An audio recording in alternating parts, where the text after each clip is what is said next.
আসসালামু আলাইকুম, আপনারা দেখছেন এক্সপ্লোর উইথ বিফাইন। আজকে যাচ্ছি আমরা টাঙ্গুয়ার হাওড়ে, আর এই হাওড়ের গল্প নিয়ে আমি আপনাদের সামনে হাজির হয়েছি বিফাইন।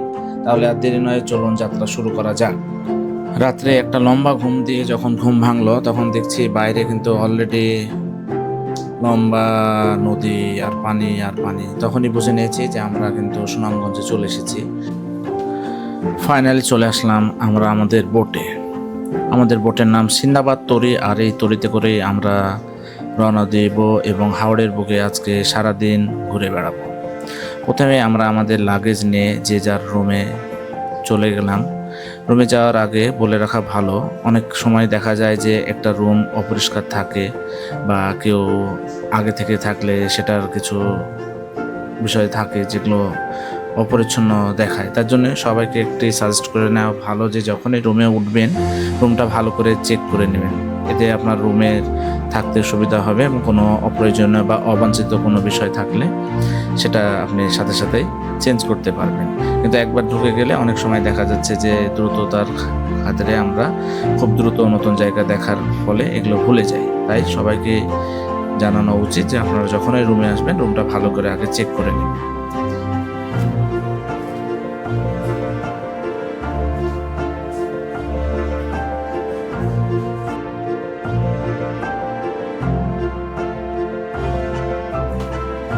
ফাইনালি আমাদের যাত্রা শুরু। দীর্ঘ পথ অতিক্রম করে আসার পরে এরকম একটা পরিবেশ দেখবো এটা কখনোই আশা করিনি। এত সুন্দর পরিবেশ শুরু হচ্ছে, চারিদিকে মেঘ, মনে হচ্ছে যে কোনো মুহূর্তে বৃষ্টি হবে। আর এরকম মুহূর্তে কিন্তু আমাদের যাত্রা শুরু হয়ে গেল।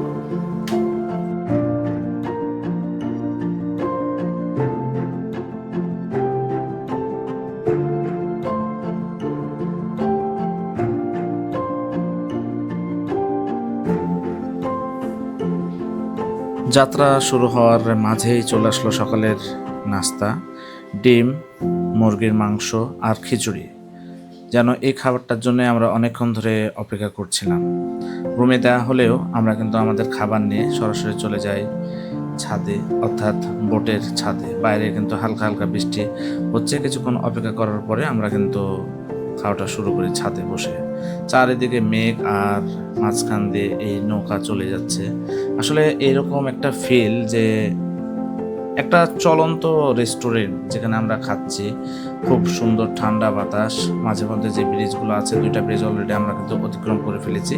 এর মধ্যে কিন্তু আমাদের যাত্রা চলছে আর আমাদের খাওয়া দাওয়া চলছে। এই খাওয়ার মাঝে আমরা কিন্তু সুন্দর প্রাকৃতিক দৃশ্য উপভোগ করে চলেছি।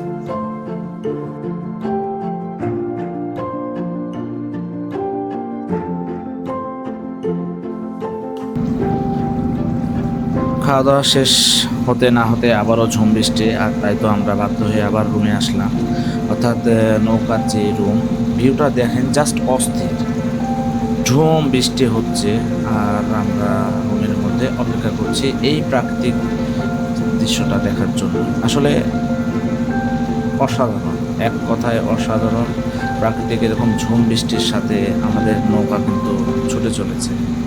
জাস্ট এই সিনটা দেখতে পাওয়াটাই ছিল আমাদের জন্য চরম একটা সার্থকতা।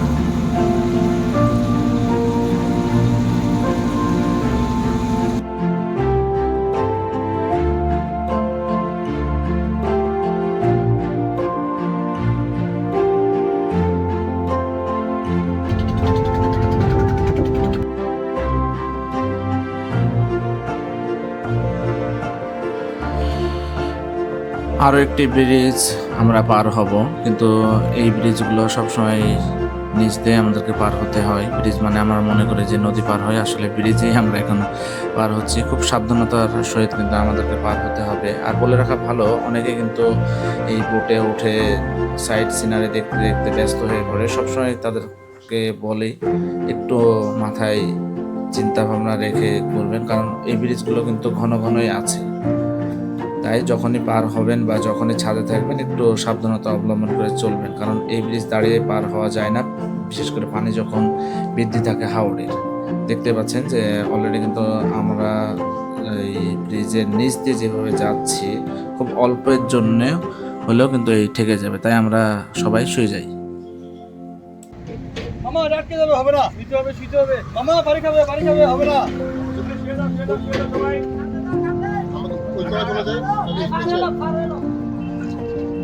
বাড়ি খাবে মামা, বাড়ি খাবে।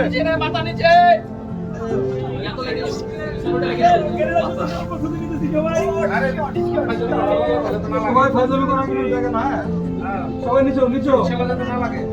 আমরা বাড়ি যাবো।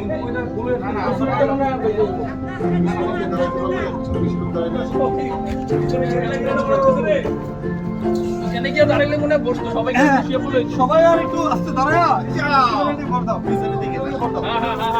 এই কিনে সামনে তো যা, সামনে যা। সবাই দাঁড়ায় পিছনে, সবাই সামনে যা। হ্যাঁ এটা সামনে যা।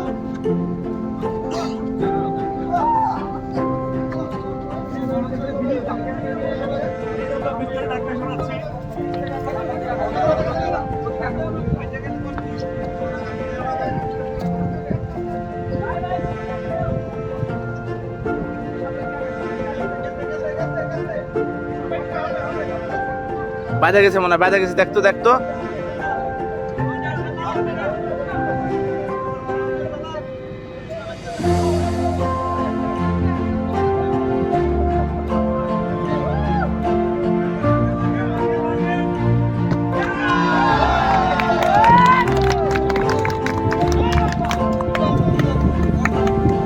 ব্রিজ থেকে পার হয়ে আবার আমাদের যাত্রা শুরু হলো, লম্বা যাত্রা। আসলে এই ব্রিজগুলো খুব সাবধানতার সহিত অতিক্রম করতে হয়। যাই হোক, আমরা আবার আমাদের প্রাকৃতিক দৃশ্য দেখতে দেখতে এগিয়ে চলেছি। মাঝখানে এরকম অনেক মানুষকে দেখবেন যে ছোট ছোট ডিঙ্গি নৌকা নিয়ে তারা ঘুরে। সব থেকে টাঙ্গুয়ার হাওরের আকর্ষণীয় যে বিষয়টা লাগে যে দিগন্ত জোড়া খালি মেঘ আর মেঘ আর সবুজ। যেহেতু এখন বর্ষাকাল হচ্ছে, তার জন্য এখন কিন্তু আপনি প্রায় দেখবেন যে সবুজ একবারে মাঠ।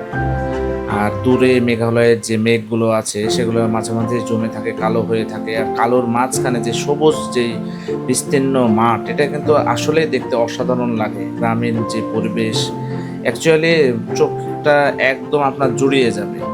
দূরে দেখলে ভালো করে দেখতে পাবেন যে অন্ধকার মেঘগুলো মাঝে মধ্যেই একরাশ বৃষ্টি নিয়ে এগিয়ে আসছে, আবার হারিয়ে যাচ্ছে, মাঝে হালকা রোদও হচ্ছে।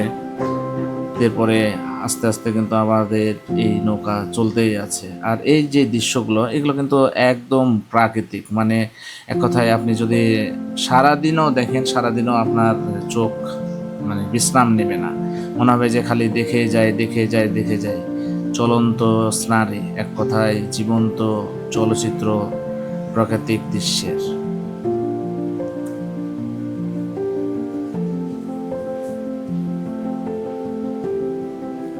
চলতে চলতে এক ফাঁকে আমি কিন্তু চলে আসি রান্নাঘরে।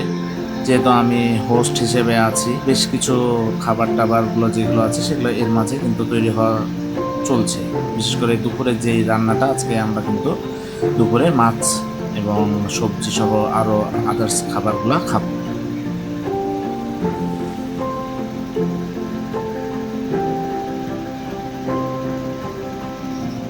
অতঃপর ফাইনালি আমরা চলে আসলাম ওয়াচ টাওয়ারে।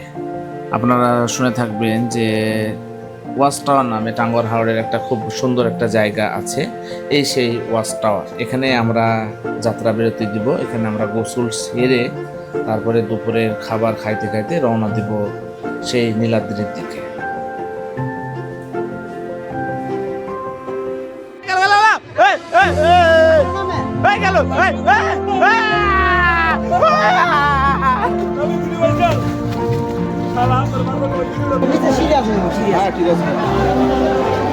চলে এসছে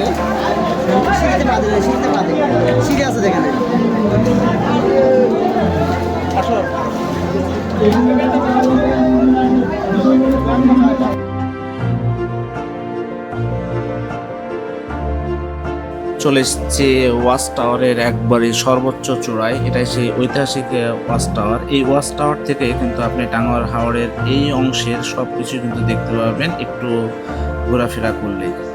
ভালো করে খেয়াল করলে দেখতে পাচ্ছেন যে দূর পর্যন্ত যতগুলো নৌকা আছে সবগুলো কিন্তু এই জায়গায় দুপুরে গোসলের জন্য দাঁড়ায়। সবগুলোই বলা যায় যে একবার হলেও এখানে যাওয়ার সময় দাঁড়ায়। নীলাদ্রি লেকে যাওয়ার আগে মোটামুটি সবাই হয় যাওয়ার সময় দাঁড়ায় অথবা আসার সময় এখানে অনেকে দাঁড়ায়, তবে বেশিরভাগ ক্ষেত্রে কিন্তু সবাই এই জায়গায় যাওয়ার সময় দাঁড়ায়।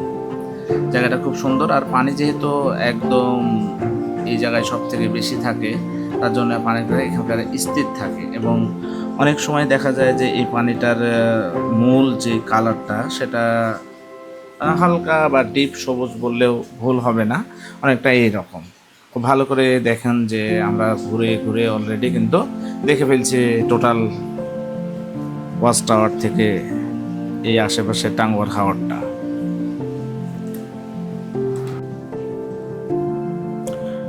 ওয়াচ টাওয়ারটা দূর থেকে ছোট মনে হলো, এটা প্রায় 7 তলার সমান। দেখলেই বুঝতে পারছেন যে নিচে 1 2 3 4 5 6 এবং উপরে যে অংশটা মিলে প্রায় 7 তলার সমান এটা উঁচু। এর জন্য কিন্তু এটা দূর থেকে দূরে সব কিছুই দেখা যায় এখান থেকে, এবং নিচে যদি তাকানো যায় এখান থেকে তাহলে ভালো করলে দেখা যাবে যে প্রায় সবগুলোকেই অনেকটা ছোট ছোট মনে হয়, যেন ছোট ছোট মাছ ঘুরে বেড়াচ্ছে উপর থেকে।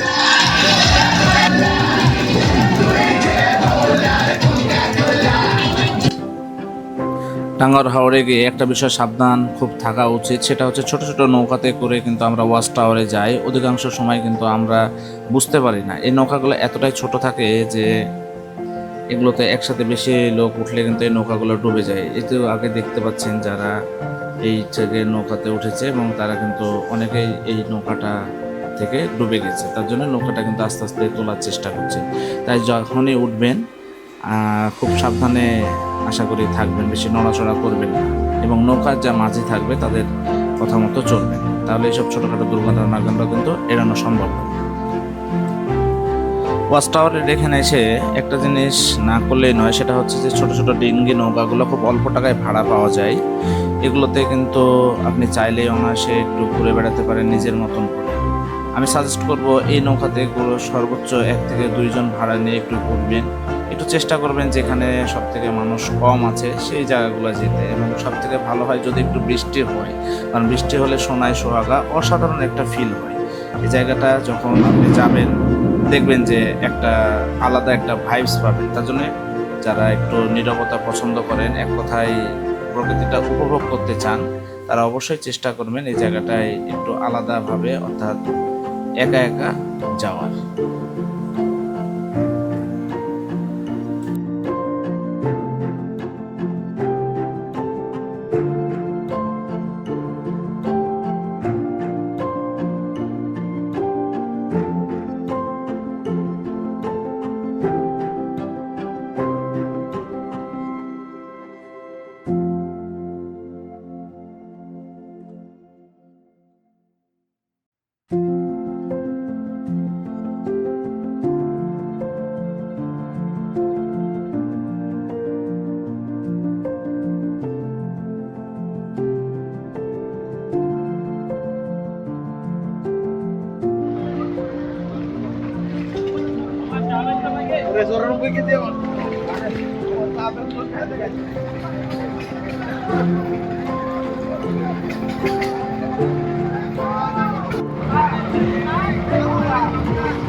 কত অতঃপর আমরা গোসল সেরে আবার আমাদের যাত্রা শুরু করলাম নীলাদ্রির দিকে।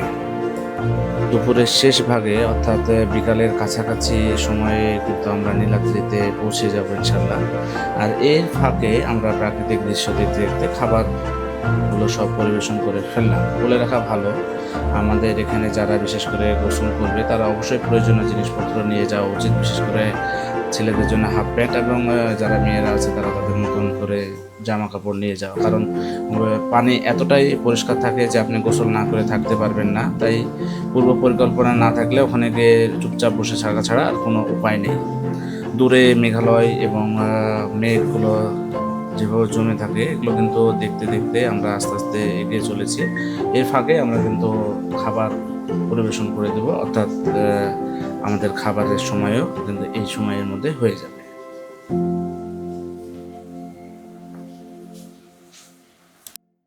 এখানে আপনারা দেখতে পাচ্ছেন একদল অভুক্ত মানুষজন খাইতে বসেছে।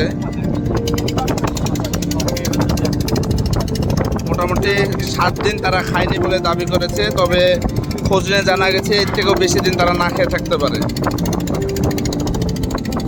দেখুন তারা কিভাবে খাচ্ছে, দেখুন দেখুন আপনারা দেখুন দেখুন বেশি করে দেখুন দেখুন। দুপুরের খাওয়া শেষে পড়ন্ত বিকালের শুরুর দিকেই কিন্তু আমরা চললাম নীলাদ্রির দিকে। দূরে মেঘালয়ের যে পাহাড় এবং আকাশের যে ঘন ঘন মেঘ, এগুলো কিন্তু দেখতে এতটাই সুন্দর লাগছিল যে মনে হচ্ছিল যে টোটালি একটা আলাদা আমরা দেশে চলে এসেছি। খুব সুন্দর এই দৃশ্যগুলো দেখতে দেখতে প্রায় দেখতে পাবেন যে এখানকার যে গ্রামগুলোয় বাড়ি ঘরগুলো কিন্তু আছে। সাধারণত এটা কিন্তু অন্যান্য সময় পানি থাকে না, শুধুমাত্র এই বর্ষাকালেই ফুল পানি থাকে। তার জন্য যেসব বাড়িঘরগুলো থাকে এগুলো অনেকগুলোই কিন্তু পানি প্লাবিত হয়ে যায়, যদিও এখানকার সব বাড়িতে কম বেশি নৌকা থাকে। আস্তে আস্তে আমরা কিন্তু একদম নীলাদ্রি লেকের কাছাকাছি চলে এসেছে। ওই যে দূরে দেখা যাচ্ছে নীলাদ্রি লেক। ফাইনালি আমরা চলে আসলাম নীলাদ্রি লেক। নীলাদ্রি লেকে আসলে আপনি এমনি বুঝতে পারবেন যে এই জায়গায় পরিবেশ দেখে যে কতটা সুন্দর। আমরা নীলাদ্রি লেকে সব নৌকাগুলোর মতো আমাদের নৌকাও ল্যান্ড করলাম এবং এখান থেকে সরাসরি আমরা নিচে নেমে লাকমাছড়ার উদ্দেশ্যে রওনা দিলাম।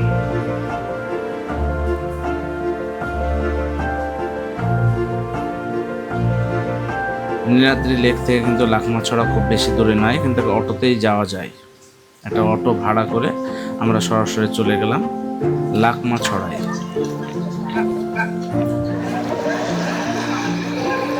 অতঃপর সেই লাকমাছড়া অসাধারণ অসাধারণ, এক কথায় অসাধারণ এই লাকমাছড়া। একবার ঠান্ডা পানি আর এত সুন্দর, মানে বলে বোঝানো যাবে না।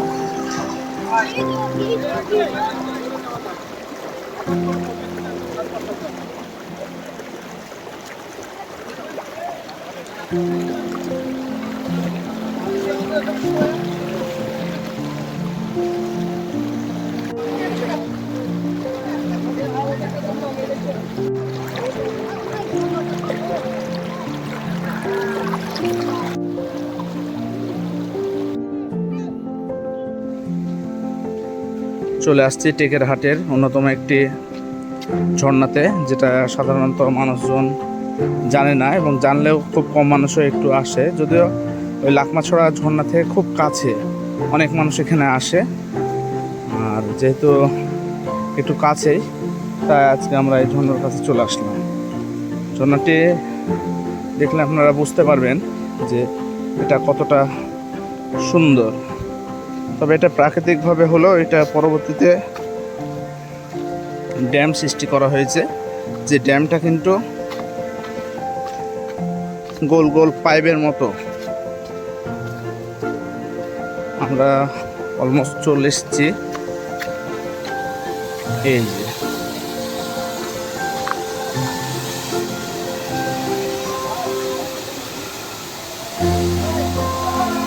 ঝর্ণার পানিগুলো চলে আসছে ড্যাম দিয়ে।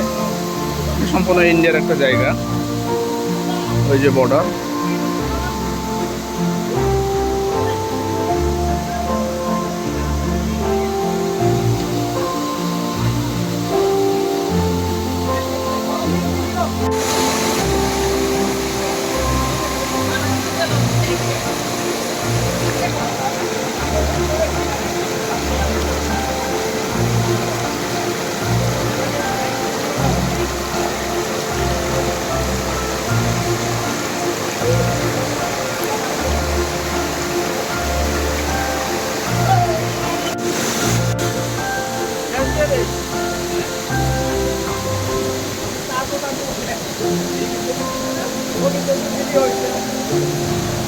লালঘাট চলে এসছে, লালঘাট পদ্মা সেতুতে।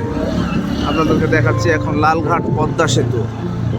এই যে লালঘাট পদ্মা সেতু,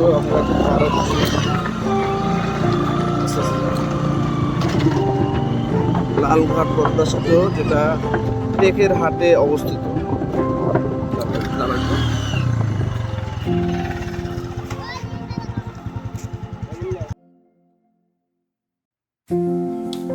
ফাইনালি চলে আসলাম নীলাদ্রি লেক। এই সেই নীলাদ্রি লেক, যার সৌন্দর্যে বিমোহিত না হয়ে মানুষ কিন্তু পারবে না, এতই অসাধারণ। আমরা ঠিক সন্ধ্যার একটু আগে এই জায়গায় চলে এসেছিলাম, যার ফলে বিকালের ভিউ এবং সন্ধ্যার ভিউটা কিন্তু দুইটাই কিন্তু আমরা এখানে উপলব্ধি করেছি। আর বলে রাখা ভালো যে নীলাদ্রি লেকে কিন্তু আমরা প্রথম দিনে নাইট স্ট্যান্ড করি, অর্থাৎ এখানে সবাই কিন্তু এসে রাত্রি যাপন করে।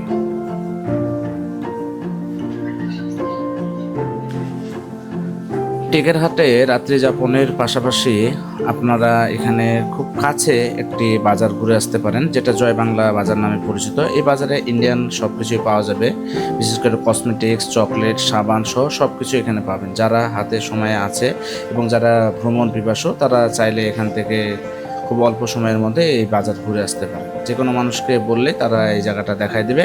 হেঁটে গেলে প্রায় 20 মিনিট বা 15 মিনিট লাগতে পারে। আপনারা চাইলে বাইকেও যেতে পারেন বা অটোতেও যেতে পারেন।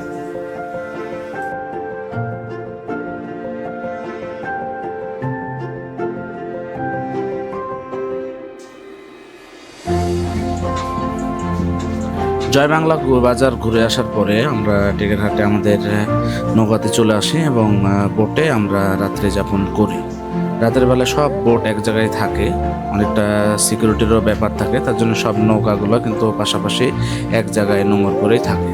এটা অসাধারণ ফিল হয়, বিশেষ করে ছাদে উঠে, নৌকার ছাদে উঠে সব চারিদিকে তাকালে এই নৌকার যে ভ্যালিগুলো মনে হয় যে নৌকার একটা গ্রাম, খুব সুন্দর লাগে।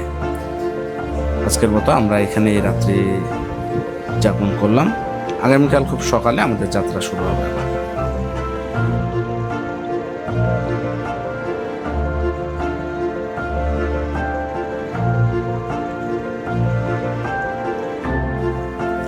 খুব সকালবেলায় আমরা উঠে রওনা দিলাম শিমুল বাগানের উদ্দেশ্যে। সকালের ওয়েদারটা জাস্ট অসাধারণ, দূর থেকে হালকা কালো মেঘ হয়ে আছে, যে কোনো সময় বৃষ্টি হতে পারে।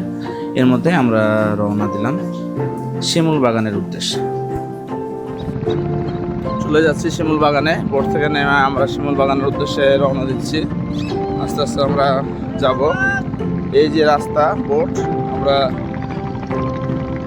যে বোটগুলো আমরা সাধারণত দেখছিলাম বা যে বোটগুলোতে আমরা সাধারণত আসি, সেই বোটগুলো এখানে এসে একত্রিত হয়। সবই বোটগুলো এখানে দাঁড়িয়ে আমরা আস্তে আস্তে শিমুল বাগানের দিকে রওনা হচ্ছে। এখানে অনেক অটো আছে, খুব কাছের দূরত্ব, যেহেতু অটো না হলেও চলবে। তবে কেউ অটোতে যেতে চাইলেও যাইতে পারে, তবে হেঁটে গেলে 5 মিনিটের মধ্যে আমরা শিমুল বাগান পৌঁছে যেতে পারি।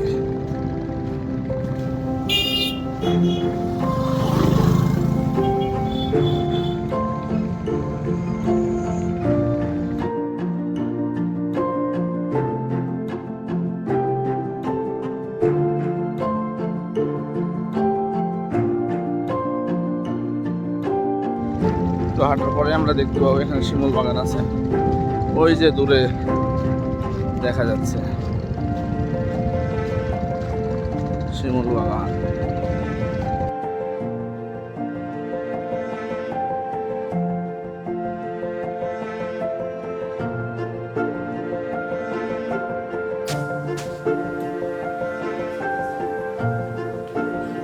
অতঃপর প্রায় 10 মিনিট হাঁটার পরে আমরা সেই কাঙ্ক্ষিত শিমুল বাগানের সামনে চলে এসেছি, যেটা আলহাজ জয়নুল আবেদিন শিমুল বাগান নামে পরিচিত। এখানে আবার 50 টাকার টিকিট কেটে ভিতরে ঢুকতে হবে।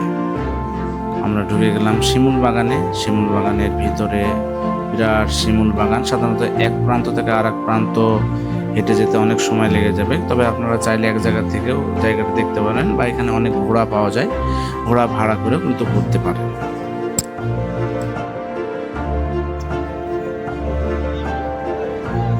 আমরা আছি এখন শিমুল বাগানের একবারে মাঝখান থেকে শিমুল বাগানটা প্রায় সব দিকেই একই রকম লাগে।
শিমুল বাগানের চারপাশে একটা বড় বাউন্ডারি দেওয়া আছে, আর ঠিক সামনে বিরাট একটা মাঠের মতন, যদিও মাঠটা বালু দিয়ে ভর্তি।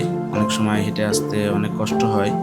যারা একটু বয়স্ক তাদের হেঁটে আসা একটু কষ্ট হবে, তাদেরকে সাজেস্ট করবো যে এমনি রিক্সা বা অটোতে আসার জন্য। আর চারিপাশে এই শিমুল বাগানের সামনে কিন্তু সেই জাদুকাটা নদী, যে জাদুকাটার একটু সামনে হচ্ছে বারিক্কা টিলা, আর দূরে দেখা যাচ্ছে যে পাহাড়ের উপরে যে মেঘগুলো ঘন হয়ে থাকে, অসাধারণ লাগে। আমরা এই সময়টায় মানে কিছু ঘুরে ফিরে শিমুল বাগান শেষ করে আমরা বারিক্কা টিলায় উদ্দেশ্যে রওনা দেব। এখান থেকে খুব কাছেই, আমরা তার জন্য এটা ঘুরে নিলাম শিমুল বাগান প্রথমে। এখন আমরা এখান থেকে বারিক্কা টিলার উদ্দেশ্যে রওনা দেব।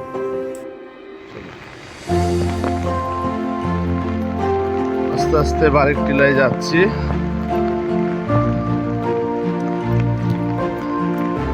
বলা যায় পাহাড়, এই পাহাড়ের মধ্যেই পিছনে অনেক রাস্তায় আমরা ফেলে এসেছি, চলছে।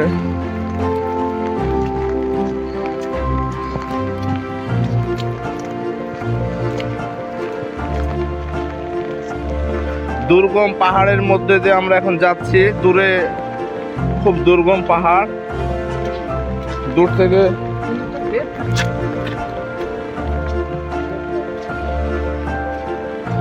গোপন পাহাড়ের মধ্যে দিয়ে আমরা যাচ্ছি। অলরেডি এগুলো সব পাহাড়ের মতন অবস্থা।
বারিক্কা টিলার ওয়েদারটা খুব সুন্দর ছিল, কারণ একটু পরপরে বৃষ্টি হচ্ছে এবং বৃষ্টির মাঝেও কিন্তু এক পশলা রোদ মাঝে মধ্যে দেখা যাচ্ছে। মানে এক কথায় দুই মানে যে সিনারি দুইটাই কিন্তু আমরা খুব সুন্দরভাবে দেখতে পাচ্ছি। দূরে যে মেঘালয়ের অংশ এবং আমাদের এই বাংলাদেশের অংশ, দুটা জাদুকাটা নদী নিচে খুব সুন্দর একটা পরিবেশ। বৃষ্টি হচ্ছে, সাথে আবার রোদ উঠছে। এক কথায় অসাধারণ। এটা সাধারণত খুব কম মানুষই দেখতে পায়, তবে আমরা এটা খুব ভালোভাবে দেখতে পেয়েছি।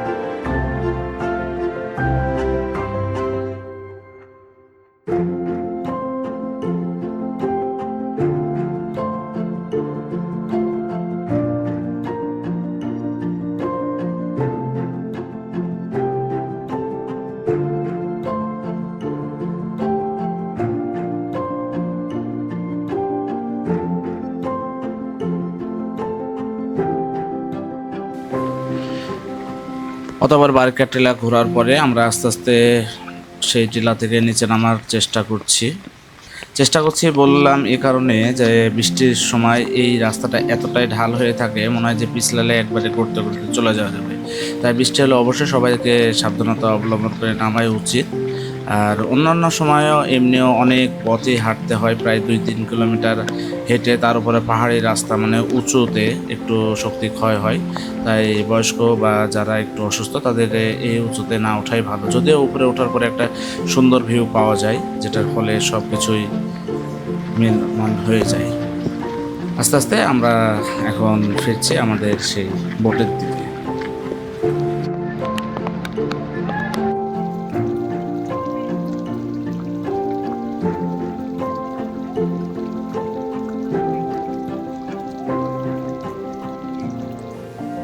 আজকের এই যাত্রা এখানেই শেষ, কিন্তু টাঙ্গুয়ার হাওরের সৌন্দর্য আর এই দিনের স্মৃতিগুলো অনেক দিন আমার সঙ্গে থেকে যাবে।